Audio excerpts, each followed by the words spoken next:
यीशु मसीह के नाम से आपका भक्ति वचन पर स्वागत है। आप परमेश्वर का वचन सीखना चाहते हैं, यह आपके जीवन में बहुत आशीष लाएगा। हम रोमियो की इस अद्भुत किताब का अध्ययन कर रहे हैं, दूसरे अध्याय में है और आज मैं थोड़ा सा पीछे जाकर केवल एक आयत पर चर्चा करना चाहूंगा। रोमियो 2 की चौथी आयत। मैं आपको ये एक आयत हिंदी के 3 अलग अलग अनुवादों से पढ़कर सुनाता हूं। क्या तू उसकी कृपा और सहनशीलता और धीरज रूपी धन को तुच्छ जानता है?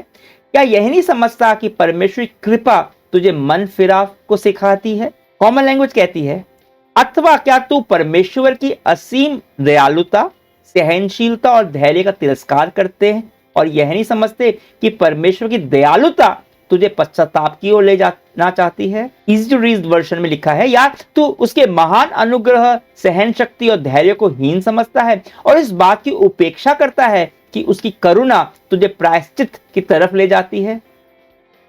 इसमें मैं यहां केवल एक वाक्यांश पर ध्यान देना चाहूंगा, उसकी करुणा तुझे प्रायश्चित की तरफ लेकर जाती है, या फिर परमेश्वर की कृपा तुझे मन फिराव सिखाती है। अब जब हम बाइबल पढ़ते हैं तो सारी आयतों में सच्चाई है और कुछ व्यक्तिगत रूप से महत्वपूर्ण होते हैं, और हम भक्ति वचन पर अधिकतर आयतों के एक समूह को देखते हैं। पर कभी कभी हम एक ही शास्त्रांश को 2-3 दिन तक अलग अलग तरह से भी देखते हैं। पर मैं उन आयतों पर अधिक जोर देता हूं जिसमें हमारे जीवन को बदलने की अभूतपूर्व सच्चाई होती है, जिसने मेरे जीवन में खुद के जीवन में बदलाव लाया है व्यक्तिगत रूप में। और यह एक वैसी ही आयत है। आयत का अंश है परमेश्वर की करुणा, उसकी दयालुता, उसकी कृपा, उसका अनुग्रह प्रायश्चित की ओर लेकर जाता है। अब मैं इस पर पीछे से शुरू करना चाहता हूं, प्रायश्चित से। क्या होता है प्रायश्चित? अधिकांश लोग इस शब्द का सही मायने नहीं समझते, खासतौर से हिंदी में। अधिकतर समय यह शब्द सुनकर लगता है ये कि गुस्सैल, बड़ी दाढ़ी वाले एक व्यक्ति की छवि दिमाग में आती है जो कह रहा हो प्रायश्चित करो नहीं तो मरो और नरक जाओ। या फिर प्रायश्चित का मतलब हम समझते हैं कि कोई बुरा काम करने के बाद कोई धार्मिक काम कर दिया, जैसे पूजा पाठ कर लिया, गंगा में डुबकी लगा दी, दान पुण्य कर दिया, तीर्थ पे चले गए, जी हो गया प्रायश्चित। यह प्रायश्चित नहीं है। बाइबल के अनुसार प्रायश्चित का यह अर्थ है ही नहीं। प्रायश्चित हमारे जीवन में परमेश्वर की प्रेम की सुंदरता को दर्शाता है। प्रायश्चित काबिलियत है हमारे जीवन में एक यू टर्न लेने की, पाप की तरफ से मुंह फेर कर परमेश्वर की तरफ मुंह करने की। इसलिए कई अनुवाद में आप देखेंगे मन फिराव लिखा है, जो एक अच्छा अनुवाद है मेरे हिसाब से। इसका अर्थ है आपके हृदय की दिशा का बदल जाना। सब वही है, पाप भी वही है और रहेगा, परमेश्वर भी वही है जहां थे, पर आपकी दृष्टि किस तरफ है वो बदल गई। और जिस तरह से आपकी दृष्टि रहेगी, जिस तरह आपकी दृष्टि रहेगी, वैसे ही जीवन आप जिएंगे। और यह कैसे होता है? क्या मैं खुद से कर सकता हूं ये अपनी कोशिश से? नहीं।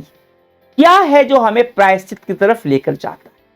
क्या है जो हमारे मन को फिराता है अपने पाप की प्रवृत्ति से, स्वार्थ से, अहंकार से? मन फिराकर परमेश्वर की तरफ देखने की रोमियो की किताब कहती है परमेश्वर की दयालुता, उसकी करुणा, उसकी कृपा। कृपा मतलब अनुग्रह।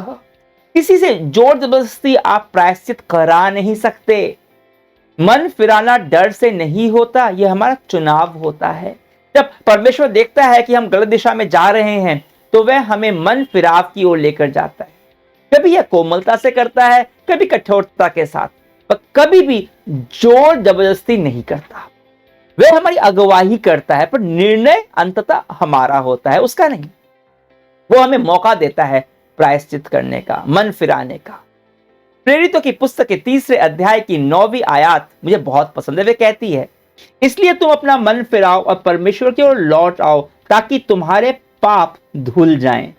परमेश्वर हमें मन फिराव की तरफ लेकर जाता है क्योंकि वह चाहता है कि हमारे पाप धुल जाएं। गंगा स्नान करने से पाप नहीं धुलते, मन फिराने से पाप धुलते। दूसरा अनुवाद कहता है विश्रांति के लिए आप में ताजगी आए। परमेश्वर हमें शांति देना चाहता है, आराम देना चाहता है अपनी छाया में। और उसके लिए वह क्या करता है? वह कैसे हमारे मन को मन फिराव की तरफ हमें लेकर जाता है? दयालुता दिखाकर, कृपा दिखाकर, करुणा दिखाकर। परमेश्वर की दयालुता, उसकी अनुग्रह आपको प्रायश्चित की तरफ लेकर जाता है। अब अधिकतर लोगों के लिए यह बहुत ही आश्चर्यजनक है।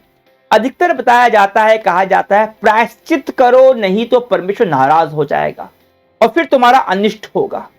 वे सोचते हैं कि परमेश्वर के दंड से डर कर लोग मन फिराते हैं। नहीं नहीं प्यारे भाइयों और बहनों, डर से लोग परमेश्वर से दूर भागते हैं।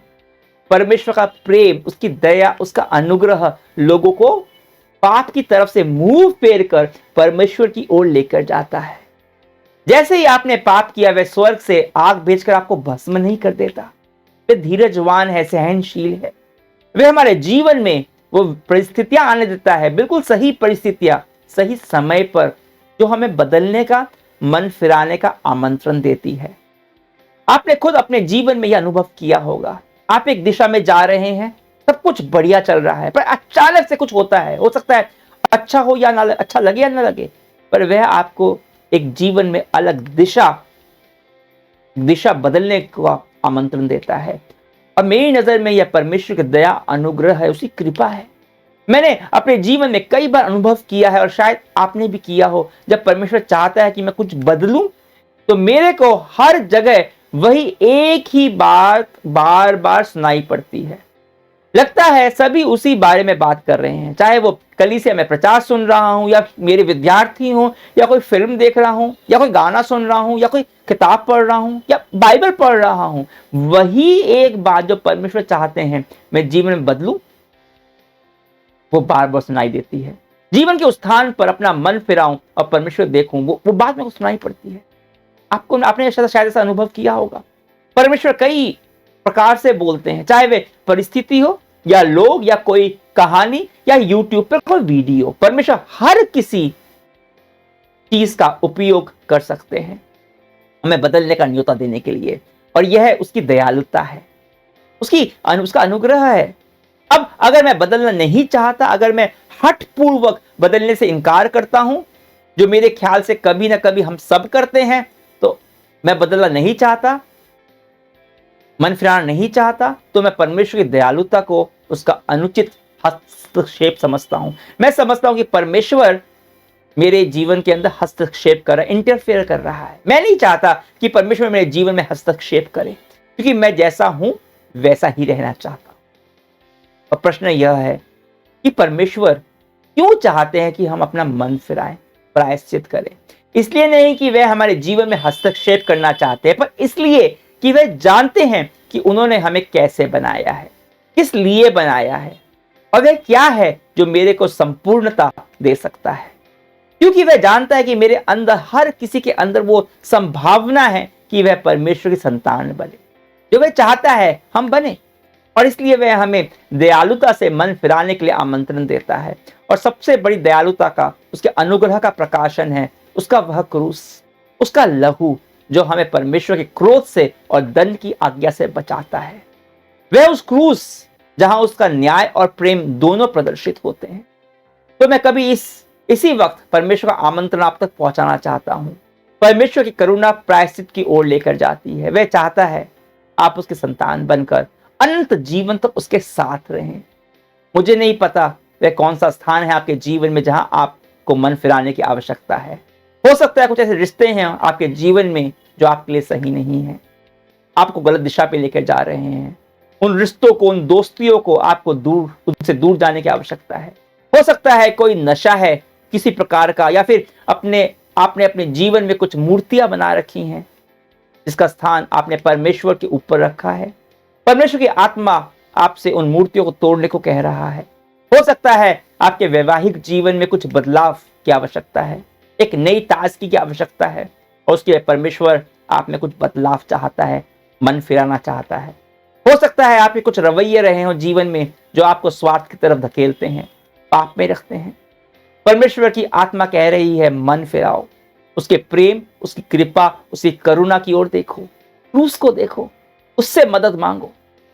आप खुद से नहीं कर सकते, यह परमेश्वर का अनुग्रह ही है जो आपको करा सकता है। हो सकता है आपके दिल में करवाहट भरी हो, आपको किसी ने गहरी चोट पहुंचाई है और आप क्षमा नहीं कर पा रहे, और यह आपके परमेश्वर के साथ रिश्ते पर असर डाल रहा है।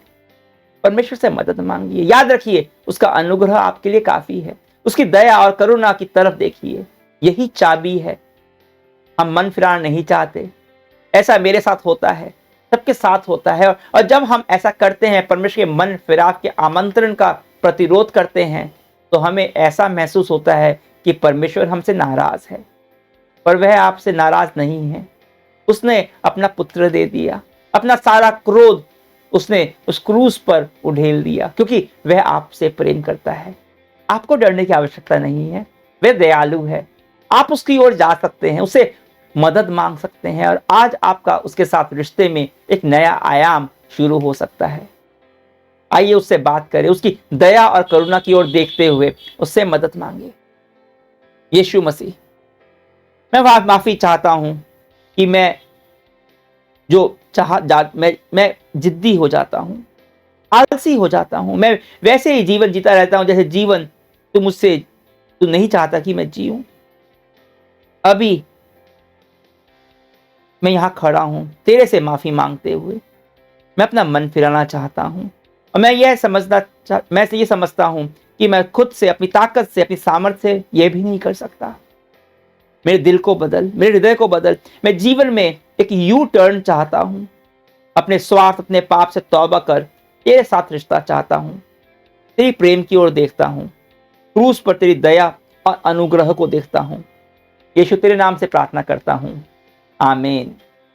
तो कल तक के लिए आज्ञा दीजिए। परमेश्वर की महिमा हो।